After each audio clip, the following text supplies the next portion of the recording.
மாற்று கருத்து இல்லை. இருந்தாலும் ஒரு பீரியட் முடியறதுக்கு 2 ஆண்டு காலம் இருக்குது. இந்த 2 ஆண்டு காலத்தில் 2 ஆண்டு காலத்தில் நம்முடைய இடைக்கழகத்தின் அடிமட்டத்திலே இருக்கக்கூடிய செயலாளர்கள் பயன்பெறும் வகையிலே செய்ய வேண்டும் என்பதை உறுதிப்படுத்தியிருக்கிறார். இன்றும் 4 அமாவாசைகள் தான் இருக்குது. இங்க உள்ளாட்சி பிரதிநிதிகள் கோவப்பட வேண்டாம். உள்ளாட்சி பிரதிநிதிகள்லாம் வந்திருக்காங்க. உள்ளாட்சி பிரதிநிதிகளும் வருக வருக இந்த நேரத்திலே வரவேற்கின்றேன். நிச்சயமாக உங்கள் இல்லங்களை தேடி ஒன்றிய கழக செயலாளராக இருந்தாலும் சரி, ஒன்றிய கழகத்தின் நிர்வாகிகளாக இருந்தாலும் சரி, மாவட்ட கழக செயலாளராக இருந்தாலும், மாவட்ட கழக நிர்வாகிகளாக இருந்தாலும், அதே போல மாநிலத்தின் நிர்வாகிகளாக இருந்தாலும், எந்த பலனாக இருந்தாலும் நிச்சயம் உங்கள் இல்லங்களை வந்து சேரும் என்பதை இந்த நேரத்தில் தெரிவித்துக் கொள்கின்றேன். உண்மை என்ன? தலைவர் அங்கே இருந்து ஆணையிடுகின்றார். தலைவர் மாவட்ட கழக நிர்வாகிகளை கொண்டு அவங்களாட்ட அந்த கட்டளை இடுகின்றார். அந்த கட்டளையை நாங்கள் ஒன்றிய கழக செயலாளருக்கு எங்களது மாவட்ட பொது உறுப்பினர் கூட்டம் போட்டு அதில் அவங்க மேல ஒப்படைக்கிறோம். அவங்க கிளைக்கழக செயலாளர் கூட்டங்களை போட்டு உங்களிடம் ஒப்படைக்கின்றார்கள்.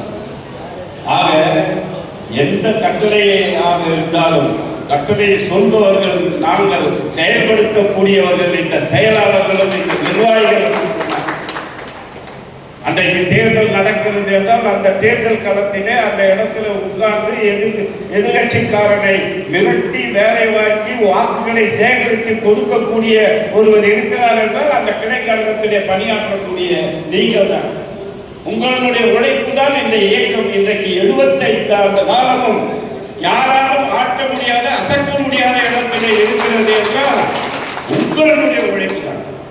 ஆக உங்களுடைய உழைப்புக்கு மரியாதை தரக்கூடியவர்களாக என்னை பொறுத்தவரை நான் இருப்பேன். அது எந்த விதமான மாற்று கருத்தும் இல்லை.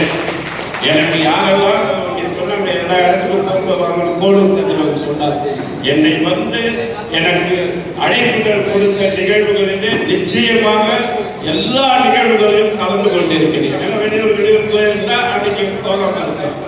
பழவர்கள் நிகழ்ச்சிக்கு வராம இருந்ததுன்னா திருவிழாவுக்கு போடுறாங்க. சரி, கல்யாணத்துக்கு போனோம், குழந்தை வந்துச்சு, குழந்தைக்கு பேர் இருந்து கல்யாணத்துக்கு வந்து போனோம். ஒருவர் இறந்து விட்டா அந்த நிகழ்ச்சிக்கு போறோம். அதுக்கப்புறம் படத்துக்கு போறோம், விழாவுக்கு கூப்பிடுறாங்க. இருந்தாலும் பரவாயில்லை, நம்ம கட்சிக்காரங்களுடைய வீட்டுல போய் அங்க நிக்கிறப்ப அந்த ஒரு சந்தோஷம், அந்த மரியாதை. நேற்றைய முன்தினம் நம்முடைய பொறுப்பு அமைச்சர் காந்தி அவர்கள் வந்தார். என்ன கேட்டோம், ஒரு 5 கல்யாணத்துக்கு நீங்க நோட்டீஸ் கொடுத்தீங்க. நான் எந்த கல்யாணத்துக்கும் வரல, ஏன்னா என்னுடைய வேலை அதிகமா இருந்தது. நான் வரேன், யார் யார் வீட்டுக்கு போகணும்னு சொல்லுங்க. 5 பேர் வீட்டுக்கு நேரடியாக அவங்க வீட்டுக்கு போய் ஒரு அமைச்சரை அவங்க வீட்டில் போய் அவங்க பிள்ளைகளை ஆசீர்வாதம் பண்ணாங்க. பெருத்த சந்தோஷம்.